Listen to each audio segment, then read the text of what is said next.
Thank you, Ken.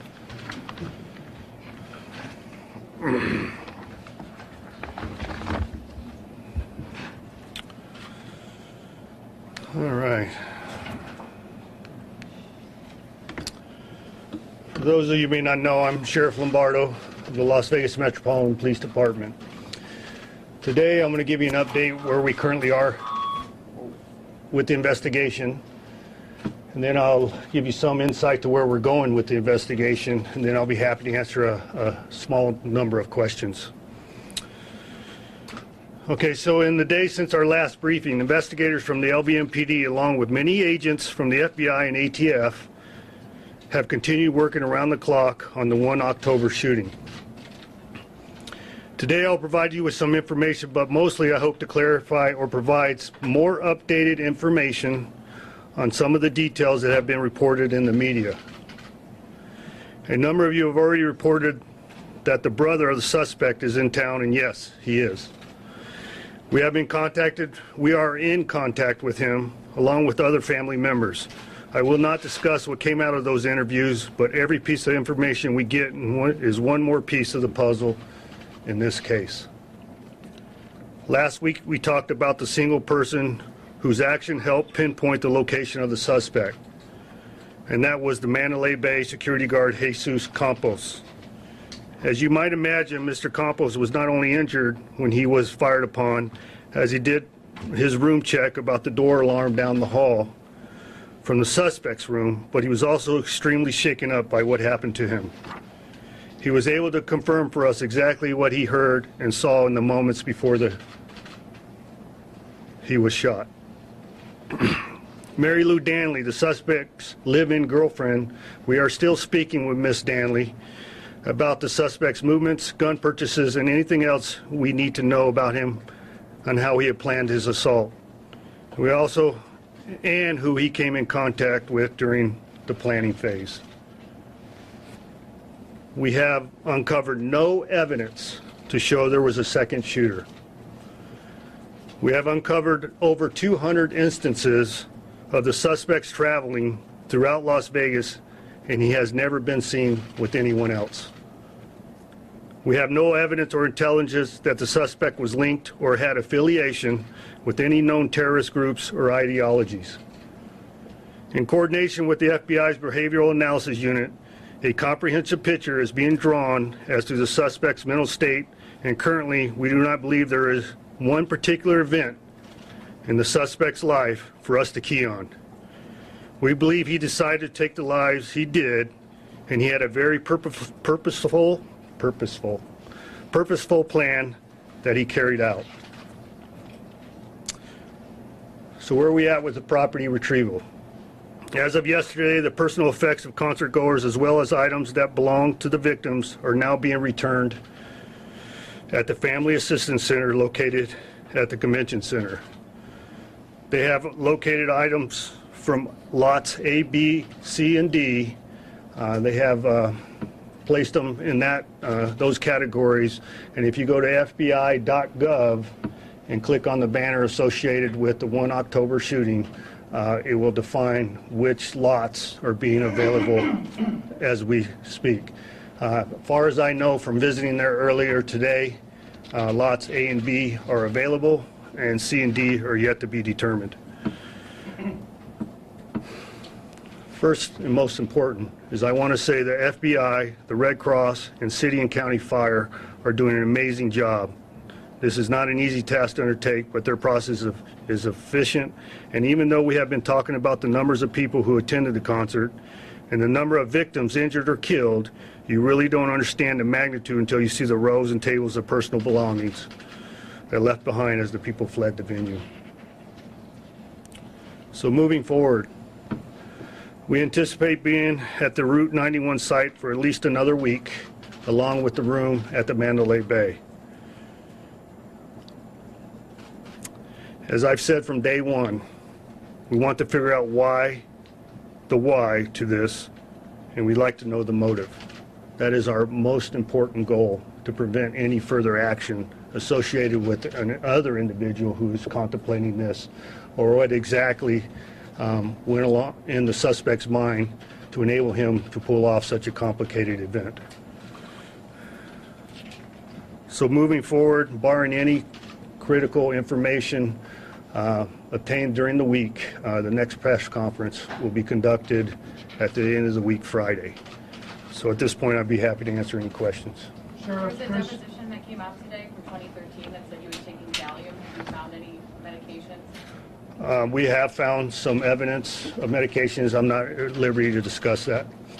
Can you tell us about the note? Was that to cause damage? What were those notes? What note? The note that was in the suspect's room. There was not a note in the suspect's room. We recovered a document that had numbers associated to it, and I'm not at liberty to make a guess on what that was for. It could be. We're figuring that out. Sheriff, also in the suspect's room, according accounts we heard last night, there were drills. According to other accounts, the guard, Jesus Campos, heard drilling in the room. What drilling was done, and what do you think it was to accomplish? So the question is, what drilling was done, or what was the intent of the suspect?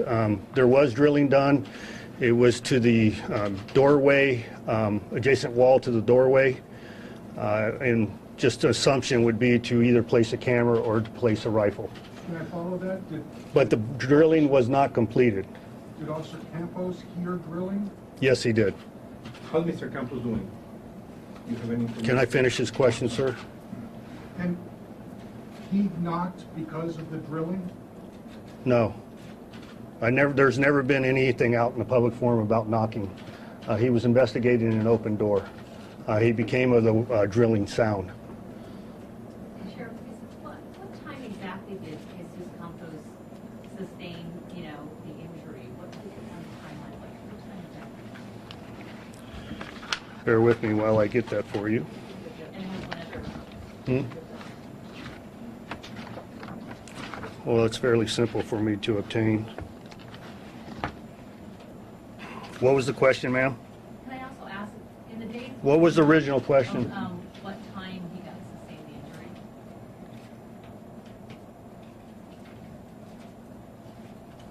injury? 21:59. That would be 9:59. Sheriff, can you tell us if the gunman was practicing shooting before this incident that you know of? No, I can't confirm that. Sheriff, are you saying that the security guard was injured, Mr. Campos was injured before 10 p.m. and the shots were then fired at 10 p.m. into the crowd? Is that what you're saying? No, that's not what I'm saying. I don't know where you're getting your numbers, but you are correct. He was injured prior to the mass volley of shooting. So to follow that, he's shot at just about 10 o'clock.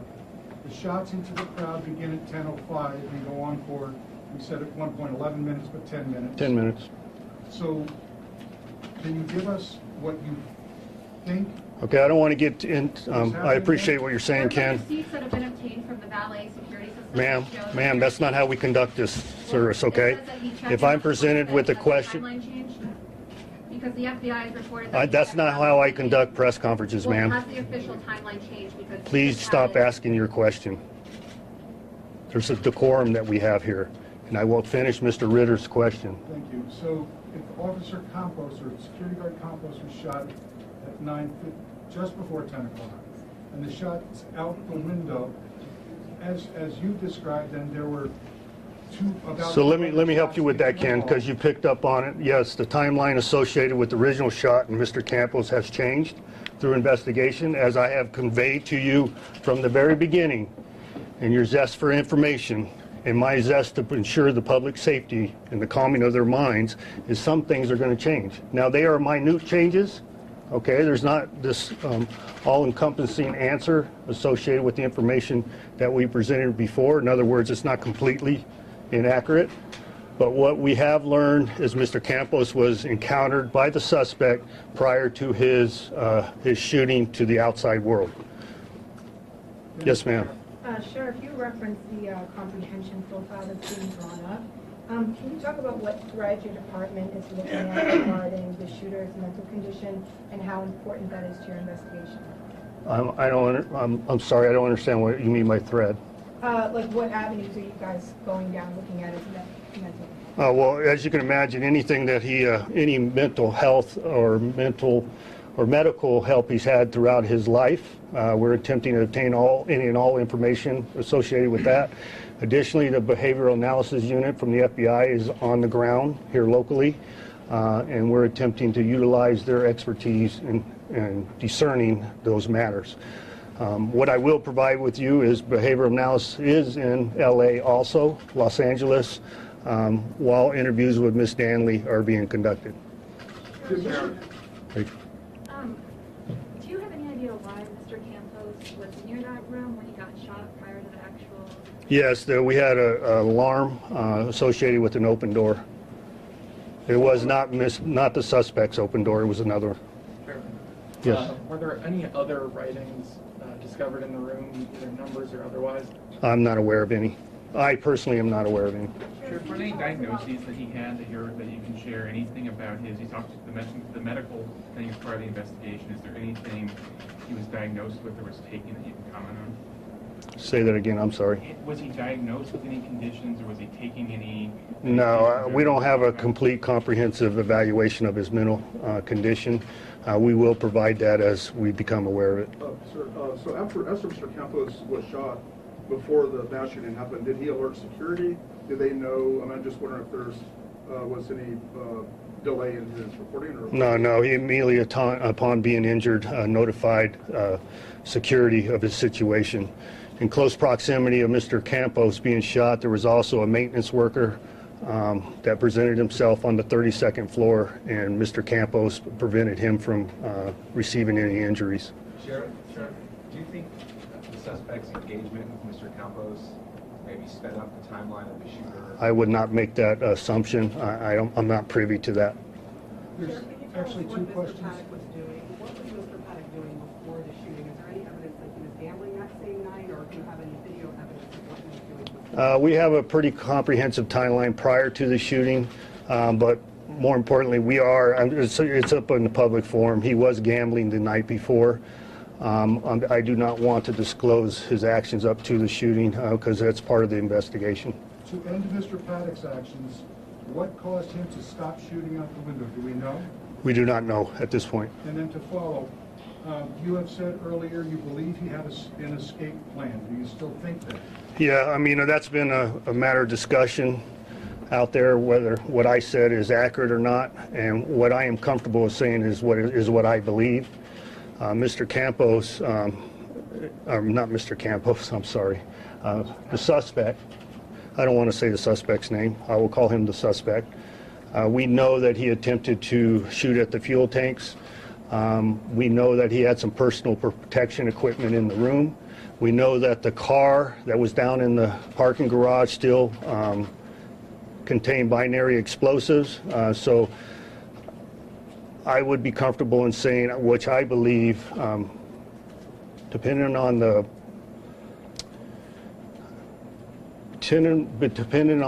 the splash he made during the shooting, would it enable the first responders to be directing their attention in other locations, which would enable Mr. Paddock to just leave the hotel. And we do not know whether he had planned to cause additional harm outside of what occurred at Mandalay Bay. Was there ever a trigger mechanism found that would have led to the car? A trigger mechanism? We talked about finding electronics in the room. We talked about Oh, you mean something that would no, the explosives were not set up in order to detonate with a trigger. So, Sheriff, is it your belief? Yes, ma'am. Did the security guard, and when did the police know that the security guard was shot? Before the gunshots at 10:05 p.m. or only after the active shooting began? They weren't aware of him being shot until they met him in the hallway after exiting the elevator. Sheriff, when did he check into the What hotel? medication? And what date did he check into the hotel? Best of my recollection, we have information on the 25th. I had told you previously the 28th. We're trying to confirm his actions between the 25th and the 28th. I'm under the belief that he was not occupying the room between those days. Sheriff, What medication specifically was he taking? I already said that, ma'am. I can't answer that question now. Can you address specifically, you said that you don't want to say the suspect's name, can you just briefly talk about why that is? Why? Because I don't want to sensationalize his actions. I believe if he doesn't have a name, nobody can relate to him. Sure. Yes, sir, Sure. in the back. In recent days, we heard reports about cell phones found in the suspect's room. How many cell phones were found, and was there any sort of indication that he might have been communicating with anybody? Aaron, do you have that information? I don't think it's prudent to give that out. Okay, no, we don't have that number. I don't know the number personally. Sure. You mentioned that something about how you had observed his movements over 200 times in the valley. Can you talk about where he was going, what he was doing? No, I can't reach. I wish I could give you a comprehensive timeline and his movements. That would assist us in developing possible witnesses, but we're still running that down. It's still a really comprehensive evaluation of all the electronic equipment associated with this individual, and that's going to take quite some time. What I am proud of is how far we've gotten to this point. And yes, I'm frustrated. If you look in the public media, the perception that I am frustrated at the speed of this investigation, yes, I am. It isn't because nobody is not doing their job. It's because this individual purposely hid his actions leading up to this event, and it is difficult for us to find the answers to those actions. And that's why it's important for you to give me some deference, the FBI some deference, and the police department some deference to ability to run out these leads. Now, I have noticed in the public forum several assumptions, unconfirmed statements, and actions of this individual put out there, and it makes it very difficult for us to follow the leads that we currently have when we're trying to chase our tail in other directions. And I have said this to you before. I appreciate all your help. You're a force multiplier for us because there's a lot of hidden pieces to this puzzle, but there's also a happy medium associated with that. And I will answer Mr. Ritter's question. That will be the last question. That's a lot of questions. I know you've got questions. We learned yesterday that the FBI went again to the Mesquite house. Did the FBI also go back to Reno, that house there, and the vehicles? Are we recombing? Perhaps you can tell us if we're recombing evidence. Yes, we are. The question was, is the FBI, along with LVMPD, revisiting the crimes or the personal property of the suspect? Yes, that is accurate. Along with the behavioral analysis detectives, they are also present, and maybe we can discern some additional evidence as a result of that revisit. Okay, thank you very much. And like I said previously, we anticipate the next press conference to be Friday.